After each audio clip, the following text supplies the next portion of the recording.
wabarakatuh. Waalaikumsalam warahmatullahi wabarakatuh.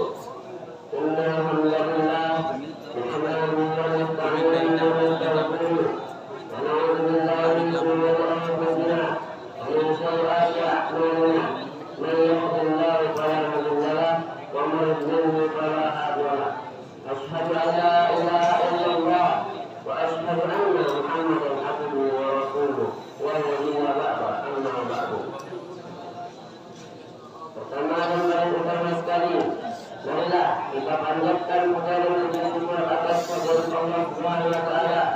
Yang mana pada malam hari ini kita masih diberikan nikmat kesehatan dan nikmat kesempatan sehingga kita dapat berkumpul di masjid yang kita cintai dalam rangka Ramadan.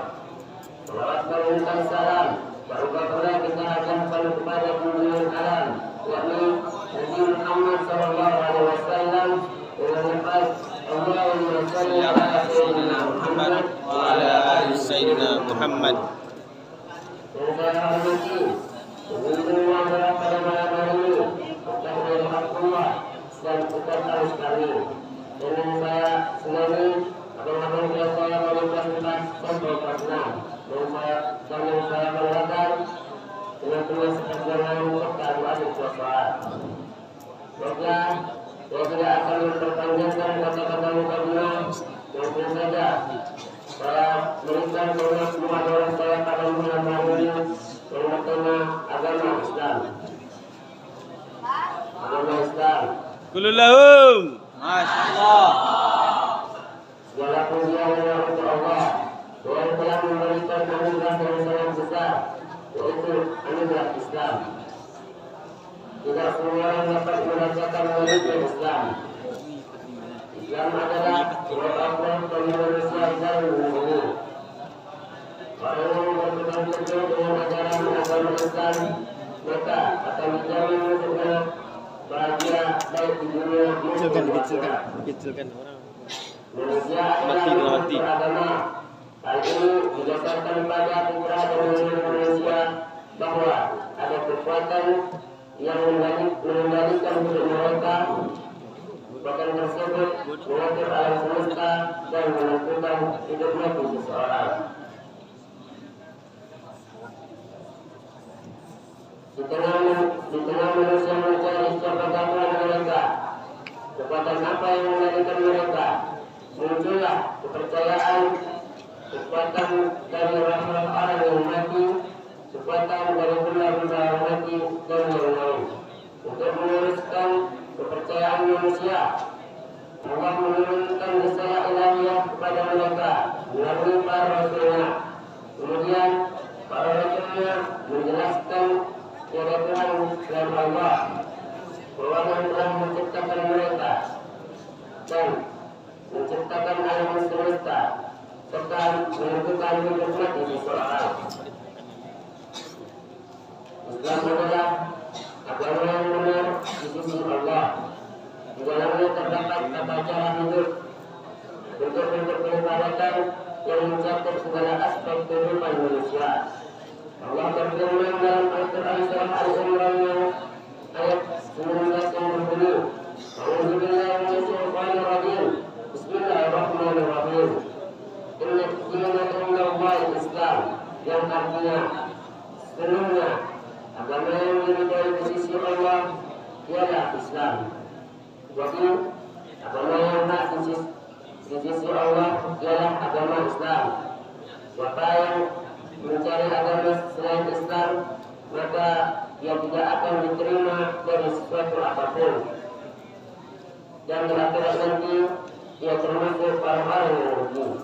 Allah berfirman dalam Al-Quran surah Al-Imran ayat 85 yang berbunyi, وَمَنْ يَبْتَغِي غَيْرَ الْإِسْلَامِ إِنَّ الدِّينَ فَلَا يُقْبَلَ مِنْهُ وَهُوَ فِي الْآخِرَةِ مِنَ الْخَاسِرِينَ. Yang artinya, barang siapa yang mencari agama selain Islam, maka ia tidak akan diterima dari sesuatu apapun, dan di akhirat nanti ia termasuk orang-orang yang rugi. Apakah agama Islam itu. Islam berasal dari kata Islaman yang artinya selamat. Islam membawa keselamatan, kesejahteraan, dan kebahagiaan. Agama yang pokok akidahnya atau keyakinannya adalah mengesahkan Allah Subhanahu wa Ta'ala. Agama yang paling sempurna ialah Islam. Islam tinggi dan tidak ada yang lebih tinggi dari siapa apapun. Nabi bersabda dalam hadisnya yang berbunyi, Al-Islamu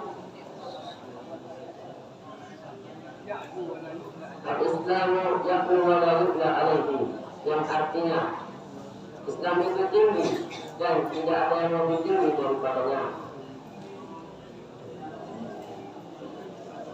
Jika kita mempelajari lebih dalam lagi, kita teringat bahwa kita lebih yakin akan menang dalam mengatur kehidupan manusia.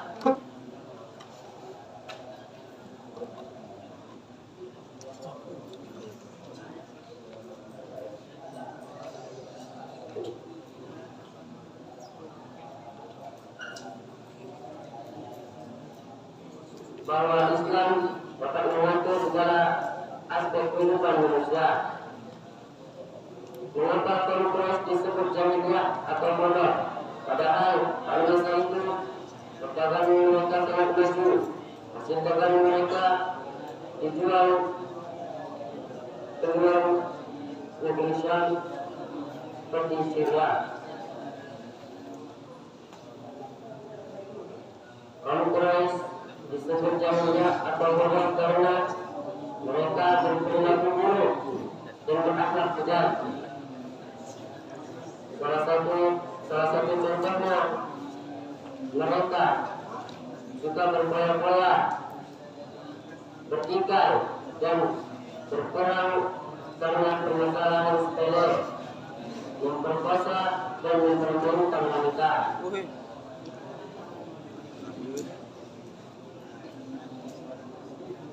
Bagaimana Islam dapat menangani segala aspek kehidupan manusia? Karena Islam terdiri atas 5 dasar utama.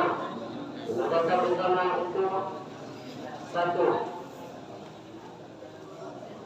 Berdoa kepada Allah dan Nabi Muhammad utusan Allah. 2. Mendirikan salat. 3. Membayar zakat. 4. Berpuasa di bulan Ramadan. 5. Satu bagi orang mampu. Baiklah, sekian muhadharah saya pada malam ini. Bila kurang saya mohon maaf. Wa akhirnya wabillahi taufiq wal hidayah. Wassalamualaikum warahmatullahi wabarakatuh. Waalaikumsalam warahmatullahi wabarakatuh.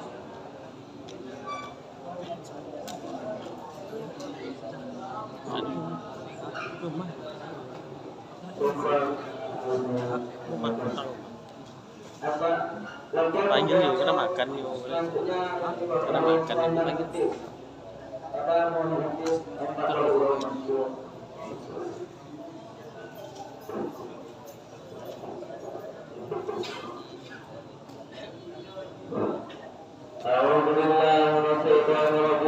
Bismillahirrahmanirrahim. Assalamualaikum warahmatullahi wabarakatuh. Waalaikumsalam warahmatullahi wabarakatuh. Alhamdulillah rabbil alamin. Wassalatu wassalamu ala asyrafil anbiya wal mursalin wa ala alihi wa sahbihi rasulillah ajmain. Amma ba'du. Puji syukur kita atas kehadiran Allah Subhanahu wa taala yang telah melimpahkan rahmat dan karunia sehingga kita dapat berkumpul di masjid kita sehingga ini dalam rangka muhadharah.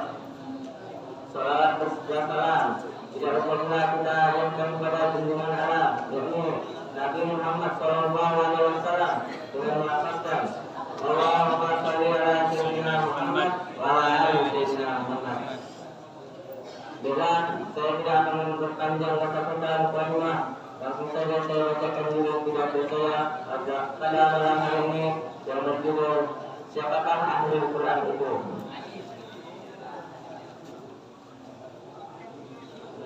Pada hakikatnya, semua yang beriman kepada Al-Quran seharusnya adalah ahli Quran. Lihatlah bagaimana Rasulullah SAW menyeru orang-orang yang beriman agar sholat itu setiap malam dengan kalimatnya Astiru ya Al-Quran.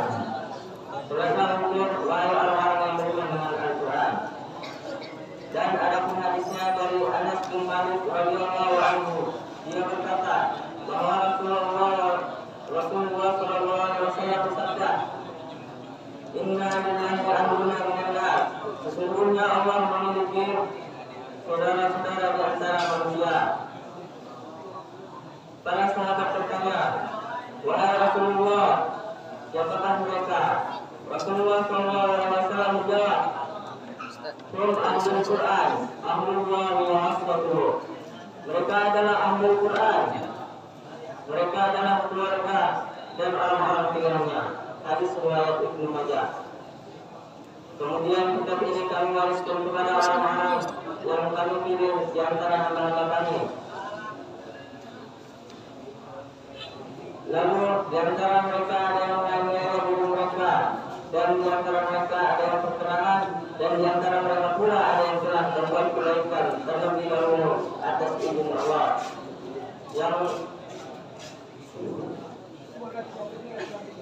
Yang demikian pula karunia yang amat besar. Quran Surat Kafir ayat 32.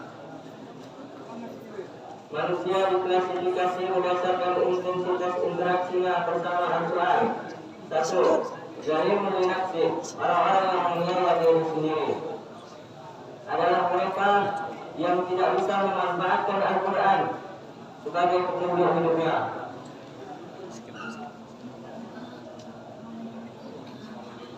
Bahkan justru pelanggarnya. 2.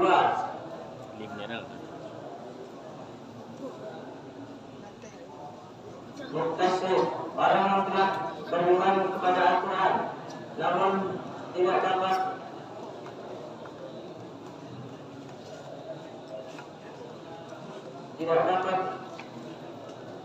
memanfaatkan isi Al-Quran tersebut, hanya dapat melaksanakan sebagiannya.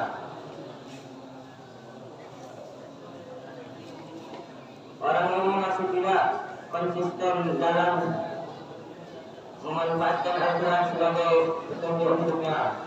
Kadang kembali kepada Al-Quran, kadang menjauh. Kondisi muktasib suatu waktu dapat berbahaya karena selangkah lagi menuju kezaliman.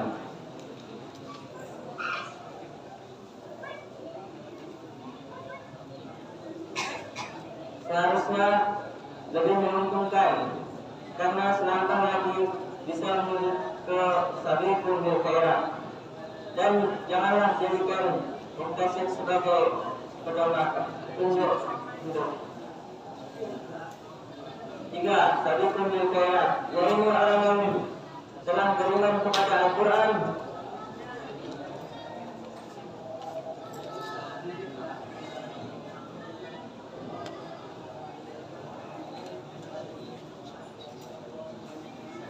dapat mengetahui dan memahami isi Al-Quran tersebut. Hafal 30 juz, sehafal surat Al-Fatihah.